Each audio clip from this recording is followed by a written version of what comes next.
Hello mga ka-Preni, so samahan nyo nga po ako mag-unboxing ng aking mga natambak na parcel.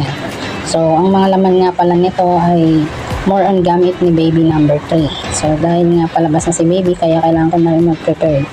So tara, first one is ayan, dito nga pala ay double pa yung balot. So unang bukas natin ay may laman itong wipes and tissue.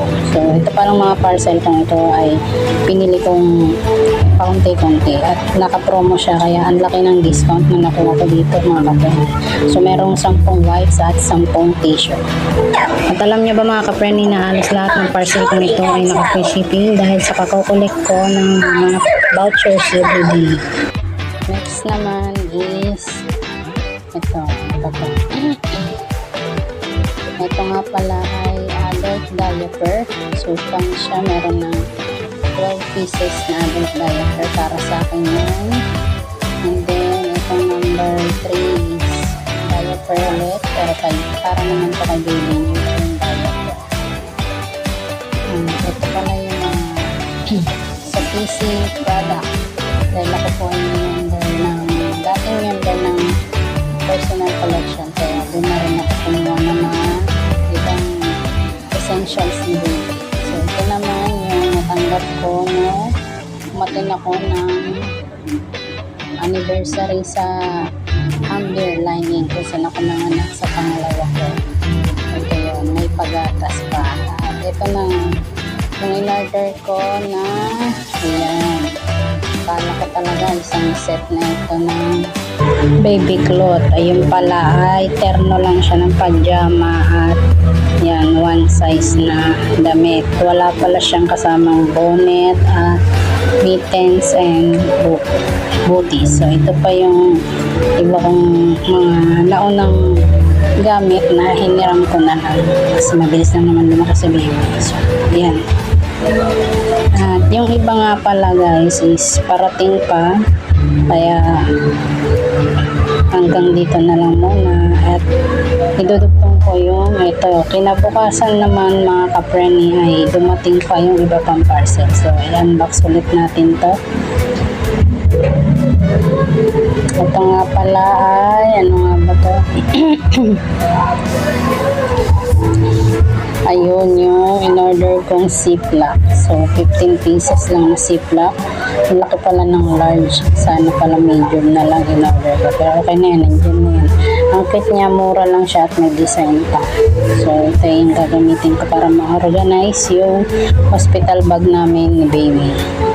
So, ito naman ay ano nga ba ito? Ayan, nag-order din pala ako ng bagong carpet or linoleum. Sa totoo lang guys, sa buong taon na last year ay naka-4 na palit kami ng linoleum. Iba talaga pag may tolder, hindi tatagal ang linoleum sa inyo. Butas-butas talagang sisirain nila. Then ito pa, ito naman ay excuse me, ayan, mga planera. 3 uri siya ng planera guys. So yung makapal, medyo makapal at yung manipis. Ito naman yung pinakamura kong na-order. So white lang siya na may design sa gilid. Ang ganda. Ito na medyo makapal. Plain white din. Yan. Ito na yung pinakamakapal. Yan. Medyo pricey ito kasi may design. At microfiber siya. So ito naman ay may gunting, hindi ko makita yan. Buksan natin. Ito pala yung mga binili kong gamit pa ni baby na baka kasi abutin ng lamig na, kaya ito mga pangalis niya, mga panlamig, then yan, ang cute na ito. Nabili ko lang din siya sa online shop. Ang kabait pati ng mga seller doon guys, kaya pinagpapalik-balikan ko talaga. So ito ito naman yung hiniram ko palang mga gamit ni baby. So, ito meron tatlo.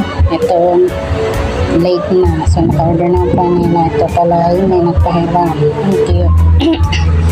Ito naman ay bedsheet sa baby. Ayan. Kailangan natin yan, guys. At ito naman ay ang kapal nito. Kung ano ba to? Blanket or lampin. Pwede na rin siyang blanket or sopping na baby. So, ito naman ay ito pala, naalala ko yung in-order ko na ayan, medyas, booties and mittens. Kaso, mali yung kulay na dumating. Pero okay lang yan. At least may kulay siyang yellow. Pang lalaki pa rin. Ito naman ay mga ba ito? Ayan. Umorder pa ako ng isa pa ulit na adult diaper kasi feeling ko matatagalan yung pagduro ko sa akin kasi sa huling baby ko ganun din. Ang tagal kong dinuro. Para lang siya yung sa pang period ng babae pero pwede na rin siya gamitin sa bagong panganak. Hindi siya irritable. So, ito na nga. Ito na lahat ng aking nest with 31 weeks. Ito na yung nesting ko sa 31 weeks. Ayan. So, ang dami rin. Baby number 3, ikaw na lang hinihintay. So, wait na lang. Next month, magkikita na tayo at magagamit mo na yung mga gamit na yan para sa lahat na yan. Pare-pares po yung mahal ng kuya mo. Sayang lang at di kayo nabot ni Kuya Edward.